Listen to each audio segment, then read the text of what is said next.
There is a prison that many of us live in without realizing it. It has no walls, no bars, no locks. Yet it keeps us from apologizing, from learning, from loving fully, and sometimes from becoming the people we're meant to be. That prison is called ego. Before we begin today's conversation, I just want to take a moment to say thank you. Today marks episode 80 of Random Talk with NG. When I started this podcast a few years ago, I didn't know where the journey would lead. I just knew I wanted to create a space where we could have honest conversations about life, growth, and the things we don't always talk about. 80 episodes later, we're still here. We've laughed together, reflected together, challenged ourselves together, and hopefully grown together. So whether you've listened from episode 1 or this is the very first episode you've ever clicked on, thank you for being part of this journey. Today, I want us to have one uncomfortable conversation, not because the topic is controversial, not because it's political, not because it's offensive, but because today's conversation is about something almost every human being has, yet very few people admit they struggle with. Today we're talking about ego, the ego trap specifically. Now, before you think this episode is about arrogant people who walk around feeling superior, let me stop you right there, because arrogance is only one face of ego. Ego wears many masks. Sometimes it wears confidence. Sometimes it disguises itself as self-respect. Sometimes it calls itself maturity. Sometimes it even pretends to be wisdom. That's what makes ego dangerous. It doesn't always look ugly. Sometimes it looks reasonable. Sometimes it even sounds intelligent.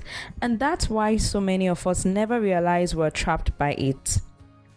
The sad thing is, most people don't lose opportunities because they are not talented. They lose opportunities because their ego gets in the way.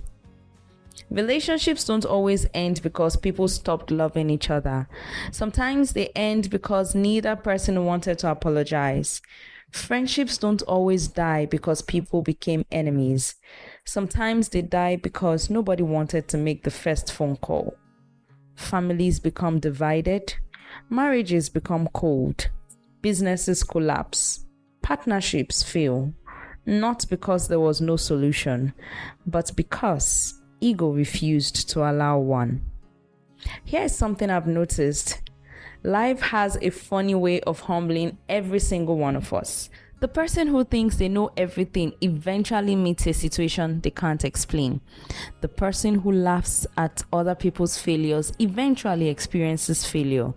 The person who says, "That could never happen to me," often discovers life has no favorite. Yet, even after life teaches us these lessons, our ego still whispers, "You are different. You are smarter. You deserve better. You don't owe anyone an apology. Don't let them think they've won." Isn't that interesting? Sometimes we're not fighting another person, we're fighting ourselves, and our ego is winning. Let's define ego in a simple way. I believe ego is the voice inside you that constantly tries to protect your image, even when it damages your character. Read that again in your mind. Your image, not your character, because those two things are different.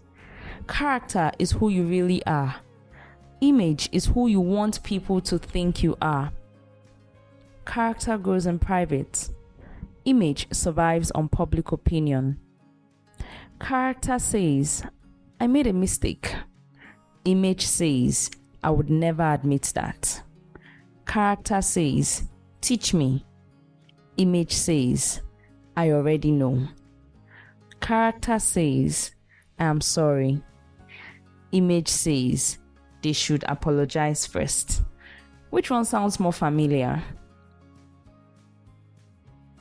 The scary part is Most of us spend more time protecting our image than developing our character. And because of that, our ego quietly becomes the director of our lives. Let's begin with one of the biggest ego traps, the obsession with being right. Have you ever argued with someone not because the issue was important, but because losing felt worse? Maybe it was your brother, your boss, your subordinate, your best friend, your wife or husband, your neighbor, and halfway through the conversation, you suddenly realized they actually have a point though. But instead of admitting it, you started changing the topic. You started bringing up old mistakes. You started saying, oh, that's how 3 weeks ago, this was what you did, unrelated to the topic being discussed. You started attacking the person's character instead of discussing the issue. Why? Because your ego had entered the conversation. You stopped searching for truth. You started searching for victory. And here is something we rarely admit. Winning an argument can sometimes mean losing the relationship. Think about that. How many friendships have disappeared because neither person wanted to lose one conversation? How many siblings haven't spoken for years because somebody refused to say you were right or I am sorry? Sometimes two people are both suffering, both missing each other, both hoping the other person reaches out, yet neither makes the first move. Not because they don't care, because ego keeps saying, if you call first, you don't lose them, you've lost. Lost what exactly? That's the question. What exactly have you won by remaining silent for 5 years? What have you gained? Pride? Maybe. Peace? Definitely not. Sometimes our ego gives us temporary satisfaction while quietly stealing permanent joy. Imagine a father and his son. The father grew up in a different generation. He's worked hard. He's sacrificed everything. He's earned respect. Now his son graduates from university. The son has fresh ideas, different ways of solving problems. And then one day he politely suggests a new approach to the family business. And before he finishes speaking, his father interrupts. I've been doing this before you were born. Do you know how long I've been in this line of business and this chain of business? I have children older than your friends. What can you teach me? Do these sound familiar? Maybe you've heard that sentence before in another way, in another setting. Now let's be clear. Age deserves respect, no doubt. Experience matters. Wisdom is valuable. But age does not automatically make every opinion correct. Sometimes someone younger sees something you've missed. Not because they are wiser, but because they see the world differently. And unfortunately, ego often mistakes correction for disrespect. And that's where growth stops. Let's talk about one sentence briefly. I am sorry. Simple. 3 words. 2 seconds to say. Yet for some people, those 3 words are heavier than carrying 100 kilograms on their back. And you know why? Because those words demand something many of us struggle to give, which is humility. Have you ever noticed that when people know they are wrong, they often become louder instead of calmer? The more obvious their mistake becomes, the more defensive they get. They interrupt, they justify, they explain, they blame. They even bring up things that happened decades ago. Not because those things matter, but because the ego is desperately looking for an escape route. It's saying, don't apologize. If you apologize, they'll think you are weak. But let me ask you something. Who told us that apologizing is weakness? Where did we learn that? Because when I look around, I see the opposite. The strongest people I know are quick to admit when they've made a mistake. The weakest are the ones who spend hours defending something they know is absolutely wrong. Imagine 2 brothers.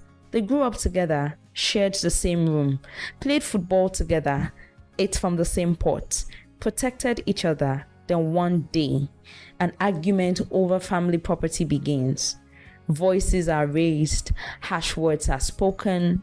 One brother walks away expecting the other to call. The other brother thinks exactly the same thing. Days become weeks, weeks become months, months become years. Their children grow up without knowing their cousins. Family gatherings become awkward. They don't even happen. Parents grow old watching two sons who once couldn't live without each other, now refusing to even make eye contact or even be in the same space. Then one day, one brother dies. Suddenly, the surviving brother begins to cry. If only I had called. If only I had apologized. If only, and then the life is full of if only. And many of those regrets begin with pride. Never underestimate what one sincere apology can save. Sometimes an apology saves a marriage. Sometimes it saves a friendship. Sometimes it saves your peace of mind. Sometimes it saves years of unnecessary pain. Here's another trick ego plays. It tells us, don't apologize because they were wrong too. Maybe they were. But here's the question. Are you responsible for their actions or yours? Imagine two people driving. One driver breaks the speed limit. The other ignores the traffic light. Both contribute to the accident. Should either of them refuse responsibility simply because the other also made a mistake? Of course not. Yes, and yet, that's exactly what we do in relationships. We spend so much time measuring the other person's fault that we never deal with our own. Healthy people ask, what could I have done better? Unhealthy people ask, how can I prove they were worse? And there is a huge difference. I remember reading this somewhere, and it makes this whole thing practical. Picture a husband who comes home exhausted from work. His wife has had a stressful day too. She asks for help with something simple, and instead of listening, he snaps. She becomes quiet. Later that night, he realizes he overreacted. He knows he was harsh. We all know what we are doing. He knows he hurt her feelings. But then, ego whispers, don't apologize now. She will think you are guilty. She will keep bringing it up. Besides, she annoyed you first. So he says nothing. The next day, she becomes colder. He notices, of course, but instead of asking what's wrong, his ego tells him, if she's upset, let her come and talk. Days pass. Weeks pass. They begin to live as roommates or flatmates. Neither person says what they truly feel, not because love disappeared, but because ego built a wall between them. And here's the heartbreaking part. Many relationships don't collapse overnight. They slowly suffocate under years of unspoken apologies. Not because people stopped caring, because they cared more about being right than staying connected. Let's leave relationships for a moment and think about work. Maybe you've had a boss who never accepted responsibility. Every mistake was definitely somebody else's fault. When the project failed, it was the team's fault. When targets weren't met, it's the economy. When employees resigned, they are not good enough, they couldn't handle pressure. Never once did they stop to ask, could I have managed this differently? Now imagine working under someone like that. How long would you stay? Not very long. And if you decide to stay very long, your mental health will be in shambles. Because nobody enjoys following someone whose ego is longer and bigger than their willingness to learn. The greatest leaders are teachable. They don't know everything, and they're not afraid to admit it. Now, this part might make some people uncomfortable. Parents deserve respect. That should never change. But parents are also human beings, and human beings make mistakes. One of the most healthy and healing moments in a child's life is hearing a parent say, I am sorry. Not because the parents become smaller, but because the child learns something priceless. They learn that maturity is not pretending to be perfect. It's taking responsibility. Imagine a father saying, I shouldn't have shouted at you yesterday. Imagine a mother saying, I misunderstood you and I'm sorry. Those moments don't reduce respect, they build trust. Children don't need perfect parents, they need honest ones. There's a saying that pride goes before a fall. I think pride also goes before loneliness because people eventually get tired. They get tired of always being the one to apologize, always being the one to call, always being the one to fix things. Eventually, they stop trying. Not because they don't love you anymore, because they no longer believe you value the relationship enough to meet them halfway. And that's the hidden cost of ego. It rarely announces itself. It just quietly pushes good people away. And one day, you wake up wondering where everyone went. Maybe they didn't leave you because you were a bad person. Maybe they left because your pride made loving you exhausting. Let me leave you with this question before we move on. When was the last time you apologized without adding the word but? I'm sorry, but you also. I'm sorry, but if you hadn't. I'm sorry, but you made me. That's not an apology, and I've said this before in one of my previous podcasts. That's a defense speech wearing an apology's cloth. A real apology doesn't erase your dignity, it reveals your maturity. Thank you for listening to this episode of Random Talk with NG. By next week, we'll tackle another subtle form of ego that affects our society every day. Believing age, wealth, education, titles, or social status automatically makes us wiser than everyone else. As we close today's episode, I can't help but think about what 80 episodes have taught me. They've taught me that I don't have all the answers. They've taught me that every conversation is an opportunity to learn. They've taught me that growth begins the moment we stop pretending we've arrived. If Random Talk with NG has made any impact over these 80 episodes, I hope it's this: that we can all become a little more thoughtful, a little more humble, and a little more willing to keep learning. Thank you for walking this journey with me. Here is to 80 episodes. I'm going to eat okpa to this. And more importantly, to becoming better with everyone that follows.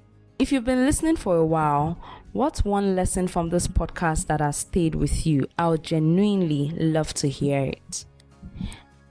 Until next time, take care of yourselves and never let your ego become bigger than your ability to grow. Cheers.